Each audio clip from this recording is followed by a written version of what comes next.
On this edition of Commuter Connections, MTA is getting you to Guinness Brewery with a new transit service. The Ravens are back, and MTA has your best ride to all of this season's action. We've got a look at Maryland's historic Star-Spangled Banner Flag House and the upcoming Pigtown Festival, and a visit from Professor Vern. All here on Commuter Connections.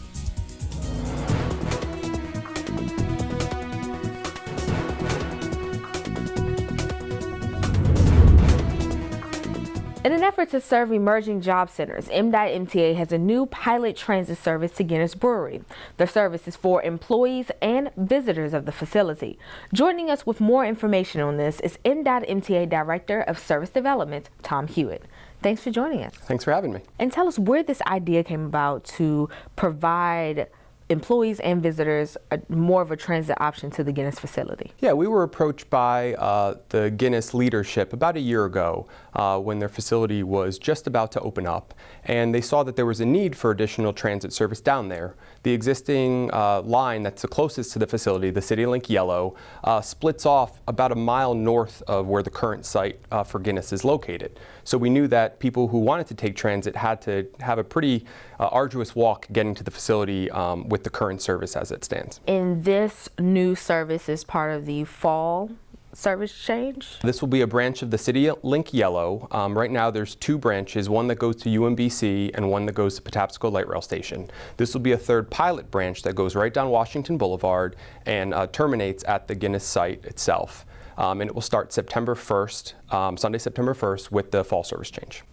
And could you tell us some of the details on how many trips will be provided and travel time? Yeah, there's going to be about 58 round trips throughout the week. More of the trips are going to be during the weekday, so we're going to have 9 weekday trips, 7 Saturday trips, and 6 Sunday trips. And for riders who want to get on the service, what type of signage will they see to direct them? Yeah, so because this is a branch, we're not going all the way north to Mandamin, and we're not going to either UMBC or Patapsco. So the service will start downtown, start at Guilford and Center Streets, take the existing CityLink Yellow alignment all the way down to Washington Boulevard, and then just go directly south on Washington Boulevard. And the destination will say downtown for the service that terminates at Guilford and Center Streets, and relay the neighborhood in which Guinness is located for the service that terminates down at Guinness. And this service is part of a bigger commitment for MTA, connecting people to job centers. Can you tell us some of the success that this agency has had in the past? Sure. I think one of the most recent successes we've had is with the Local Link 63. That was implemented in February of 2018 with the winter service change. And that route serves Trade Point Atlantic, one of the emerging job centers. And now it has a lot of employers out there. But with the start of that, and within the year and a half that it's been implemented, now it's in the top half of ridership of all of our routes. So we can see the success that a emerging job center route is having, and we hope to have the same success with the pilot of the Yellow.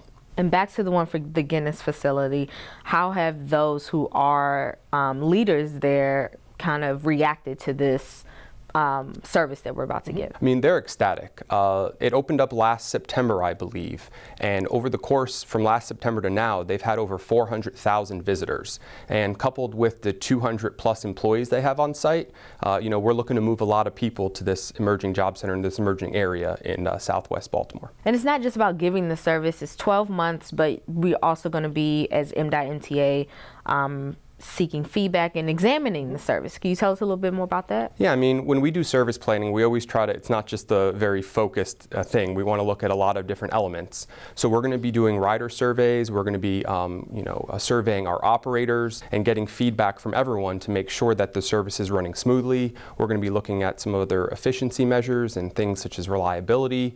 And then, we'll package that up, and then that will go into a service plan for the fall 2020 service change next year when it becomes more permanent. And as this service starts, what is your hope for it for this 12 months? I mean, I just want to see it being utilized. Right now on the CityLink Yellow, we know that with ridership and utilization, the Washington Boulevard corridor is the heaviest hauling of the areas within the CityLink Yellow. So we know that these additional trips are not only going to help the folks getting to and from Guinness, but also our everyday CityLink Yellow riders that are going to see these extra trips between downtown and Southwest Baltimore. And how can we get more information about it? You can go to the website, www.mta.maryland.gov, or call customer service at 539-5000 for more information. Thank you so much for joining us. We appreciate it. Thanks for having me. And up next, a look into how MDOT MTA can get you to all of the action at M&T Bank Stadium for this year's football season.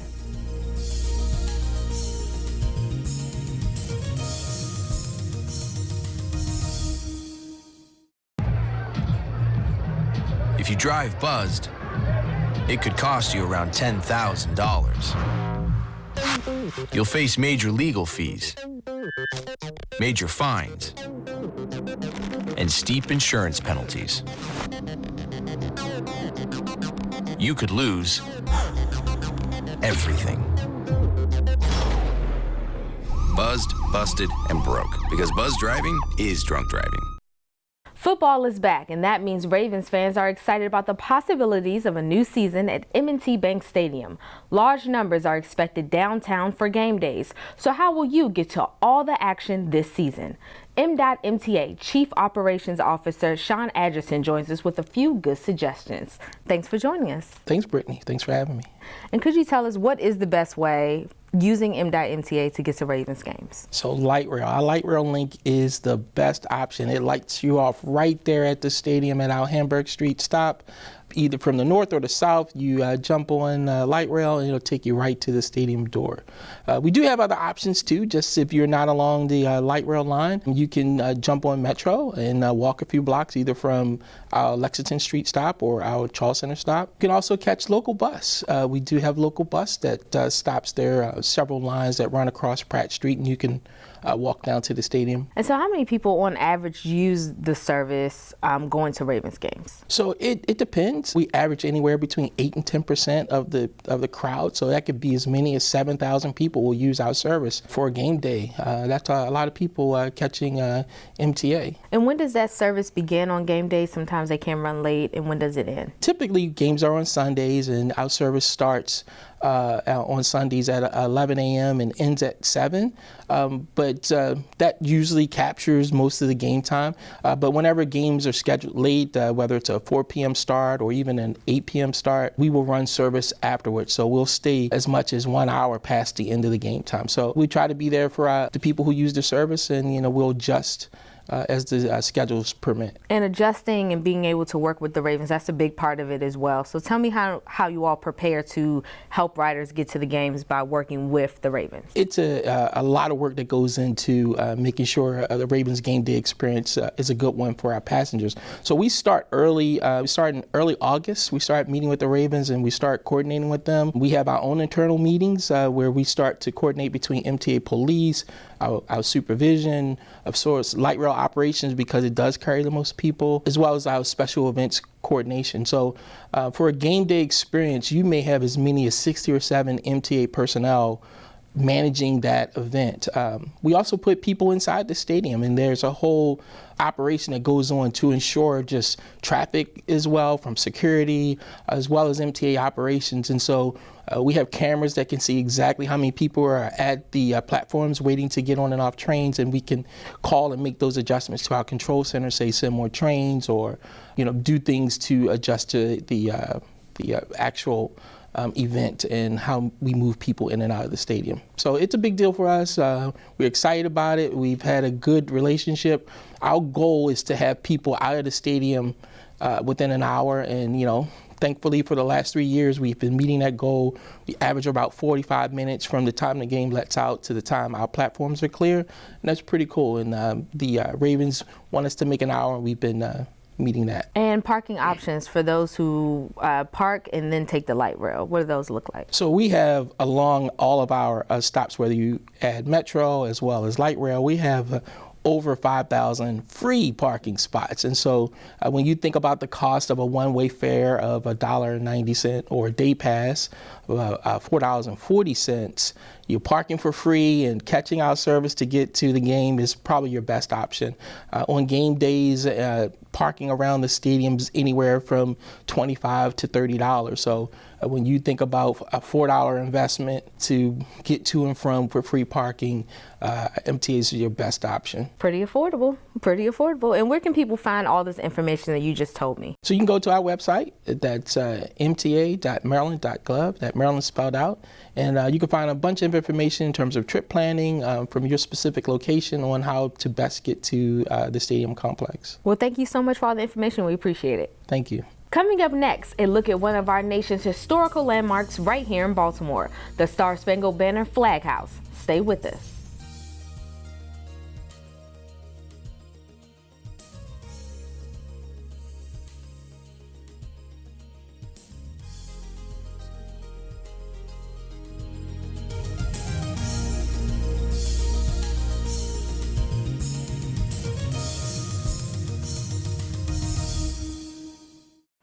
Did you know kids who play outdoors have healthier lungs? Totally. Did you know that boys that play with dolls make better husbands? My son has lots of dolls. But did you know terry cloth diapers breathe better? I did. It's totally true. Oh, yeah. Did you guys know statistically friendly kids have more friends? Yeah. That's obvious. Did you know most people think they're using the right car seat for their kid, but they're not? Parents who really know it all know for sure that their child is in the right seat. Visit safercar.gov/the right seat to make sure your child is protected. Our region has so many places to explore that gives us a lesson on our nation's history. One of those places is the historic Star-Spangled Banner Flag House Museum in Baltimore. Jill Crowther-Peters, head tour guide of the museum, joins us for a unique look at the National Historic Landmark. Thanks for joining us. Good morning. Hi. And today it is special. You're assuming the role of Mary Pickersgill. Mary Pickersgill, professional flag maker here in the city of Baltimore. She and her mother, Rebecca Flower Young, operated a professional flag making business that made ships and military colors for practically anyone who asked. They were contracted to make a banner, a flag, for Fort McHenry that was 30 by 42 feet in preparation for the British invasion that we knew was going to be coming. It was asked of her by Major Armistead from Fort McHenry. If you needed a flag, Mary Pickersgill and her mother were the people to come to. And could you tell me just the origin of what that plays into our national anthem? Well, that is the flag that inspired Mr. Francis Scott Key to write his poem, Defense of Fort McHenry. It must have been quite a sight sailing into the harbor and seeing this huge, huge flag flying from the flagpole. I've been down to Fort McHenry when they've flown the garrison flag, and it's quite a sight. And could you tell me, so this flag house is where she lived, yes, correct? Yes, it is. Yes, it is. And could you tell me, how did it become a National Historic Landmark? It had been Mary's home until she passed away in 1857.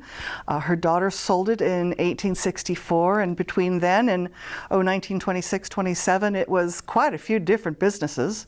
But eventually it was sold to the Flag House Association, and it was turned into a museum in honor of Mrs. Pickersgill. And opened officially as a museum in 1927. And when people go there to the museum, of course, you're a tour guide, yes, so ma'am. Some days you dress as Mary Pickersgill as well. I do. And could you tell me, what else can people find there? When they walk in, what can they learn? Well, first off, I think the most important lesson that I'd like people to learn is that we are all a part of the history of our country. We are the people who make the history. Mary made this huge flag. It inspired a man to write a poem. That poem was set to music, and that song eventually became our national anthem, just because she made this huge flag. So just a little bit goes a long way. And what else can people see inside the museum? We have a few of Mary's personal possessions in the house. We have her desk. We have bits of her china, which are incredibly beautiful, and her towel rack. I always like to point that out. We also have 3 original pieces of woodwork that we actually use as we are in the house, the banister and side rail, and then we actually get to walk across the floor that may have touched the Star-Spangled Banner. At least it is in the room where we believe the family sat to make the flags.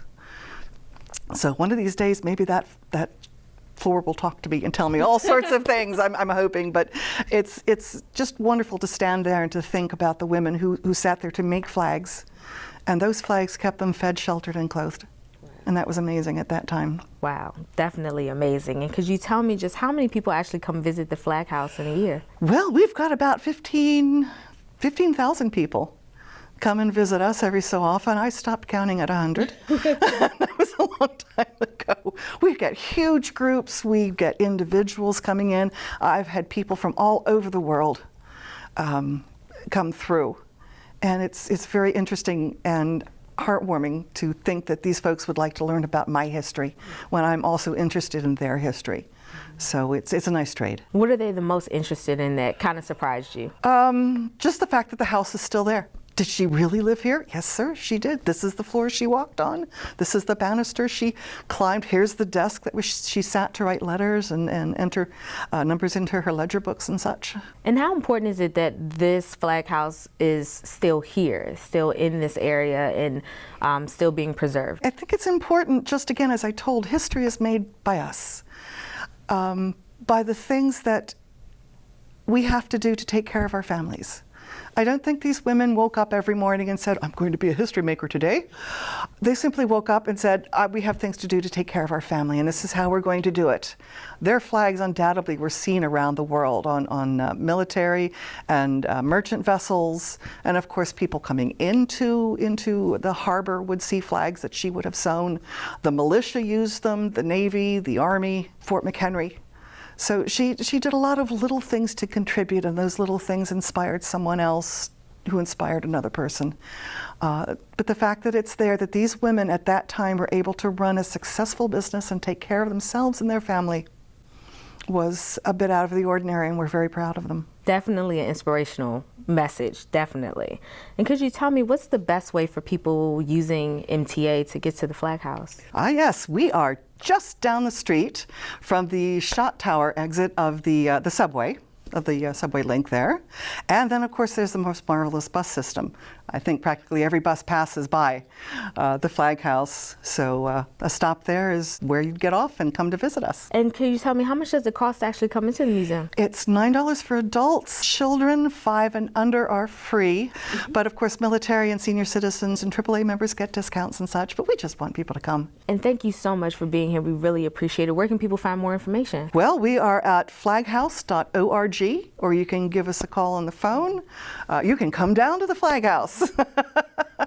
And we'll be there. Thank you so much. I really appreciate it. You're most welcome. Thank you. And it's time to visit Professor Verne, our eccentric but knowledgeable go-to person for an understanding of all things technical and scientific in transportation. On this edition of the program, Professor Verne meets up with MTA Administrator Kevin Quinn for a look at the MTA Environmental Protection efforts.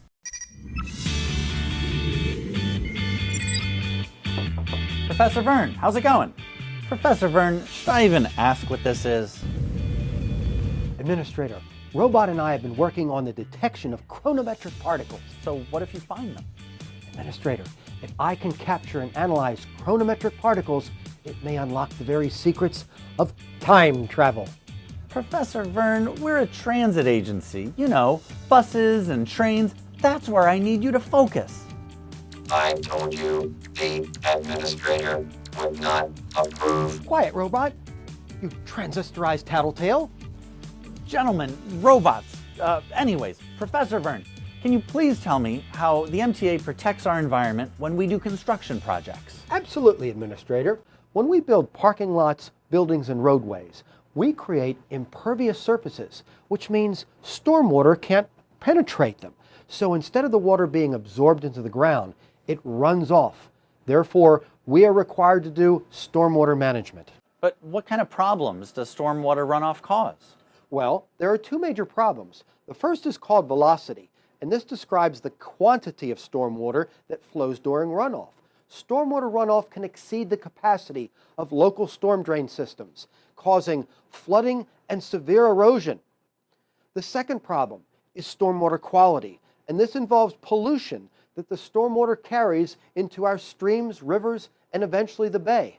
This includes both organic pollution from waste as well as chemical pollution consisting of phosphates and nitrates from fertilizers and pesticides, as well as petroleum products and heavy metals. So, Professor Verne, how does this contamination harm our waterways? First, it's important to know that marine life needs both oxygen and seagrasses to survive. However, the chemical pollution carried by stormwater into our waterways acts as nutrients that algae feeds on. This is called eutrophication. But if nutrients are a good thing, then why is algae so bad? The algae feeds on the nutrients and grows into a bloom that blocks the sunlight from reaching the seagrasses. So the seagrasses die, and the marine life are deprived of food. the algae also depletes the water of oxygen. And in the worst case, the water becomes uninhabitable. Professor Vern, how do we mitigate stormwater runoff?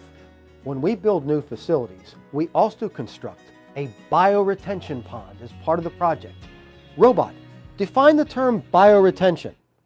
Bioretention is the process where contaminants and sedimentation are filtered from stormwater runoff. I'm impressed. Can he also make coffee? Coffee? Ah, that's okay. Well said, Robot. Anyway, I have a mock-up here of a stormwater management pond.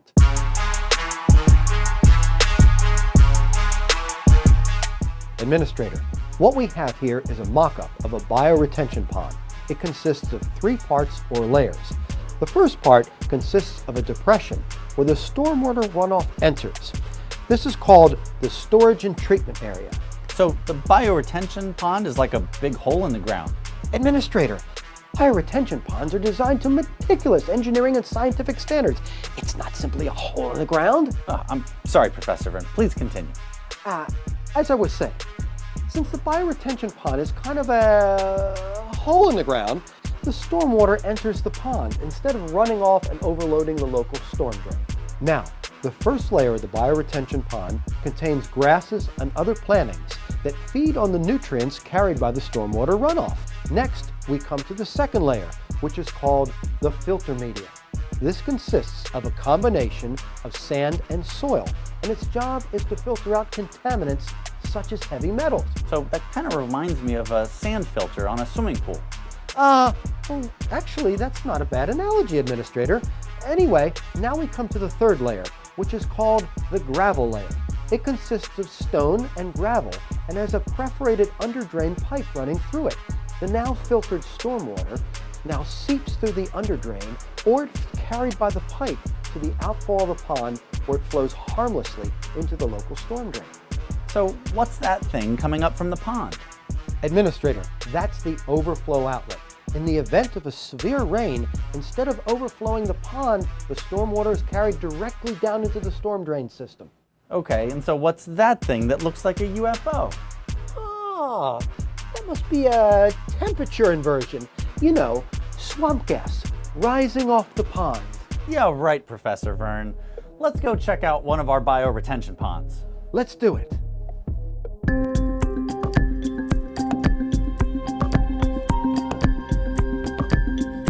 Administrator, I've asked our environmental analyst, Nadine Pierre-Charles, to accompany us. Hi, Nadine. Thanks for being here. Can you tell us about your job? Hello, Mr. Quinn. My job is to make sure MTA complies with all MDE and EPA regulations. That's awesome, Nadine. Thanks for being here. Professor Vern, so what do we have here? Here we see one of our bioretention ponds. This is so big, it looks like a lake. Administrator, the size of the pond is based on environmental regulations based on the size of our construction. See here next to us the huge parking lot we've built. So I get it. The larger the construction project we have, the larger the pond we need to build. That's fantastic. Professor Vern, I can't thank you enough for explaining how our work impacts the environment and all of our construction projects. I think this has been a truly constructive use of my time. Thank you. My pleasure, Administrator. Coming up next, a look at one of our region's fun and exciting community events, the annual Pigtown Festival.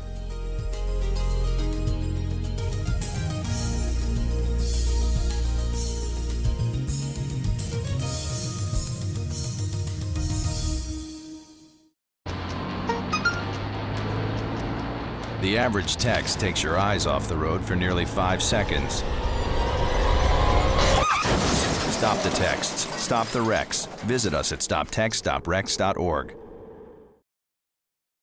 This time of the year, our region hosts a number of fun and exciting community fairs and events. One of the most popular among them is the Pigtown Festival, held annually in Southwest Baltimore. Joining us with all you need to know about this interesting event is Andoria Harmon, promotions coordinator for the festival. Thanks for joining us. Thank you for having me. Could you tell us, for people who have never heard of the Pigtown Festival, What is it all about? Once a year we come together and put on a big festival which brings everybody out in the neighborhood and the community, and we celebrate ourselves in Pigtown. It's just a great day. We do it on the 21st of September, and everybody comes out and just has a good time. And we would love to have everybody in Baltimore come to the Pigtown Festival. And how did the Pigtown community get its name? Can you tell us some of their history? America's first railroad, the B&O Railroad, is located in Pigtown. And what happened is you had people who came and settled, who were railroad workers, who came and they built houses. And then what would happen is you had cargo railroad cars that would come and they would bring pigs.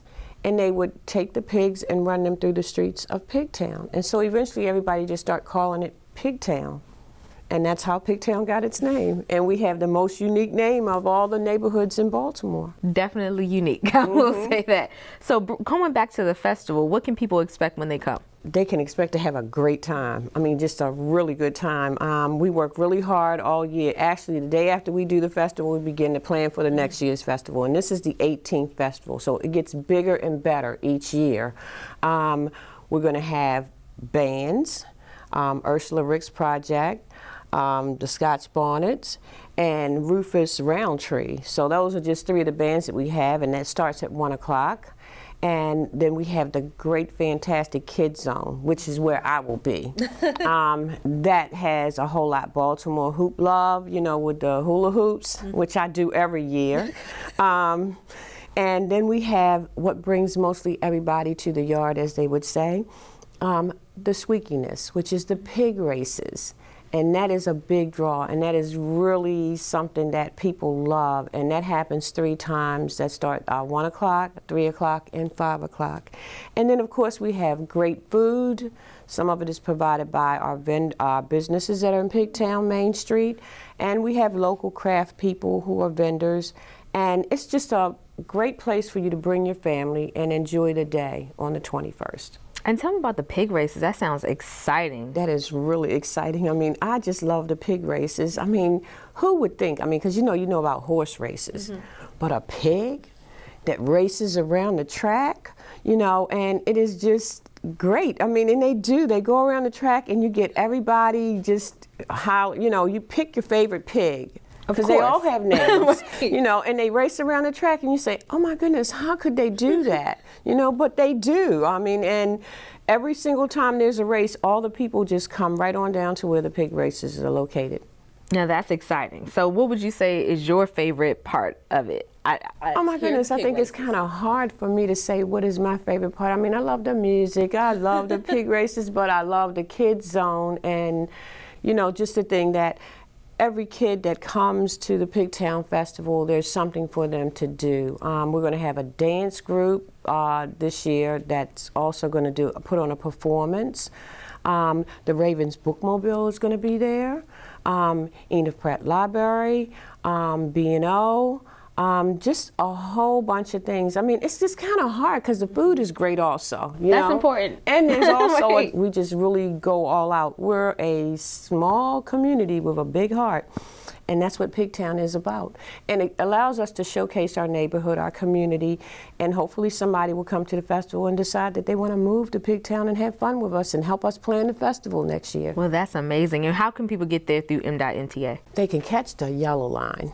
And also the orange is close walking distance. I mean, and if they don't mind walking a little bit further, they can take the light rail and get off at Camden Yards and just walk down Washington Boulevard. September 21st, where can people find more information? Pigtown Main Street has a Facebook page, or you can also go to pigtownmainstreet.org. Thank you so much for joining us. I'm very excited about this year's event. Thank you for having me, and just come on down to Pigtown. And that brings us to the end of another edition of Commuter Connections. Thanks for joining us. We'll see you next time.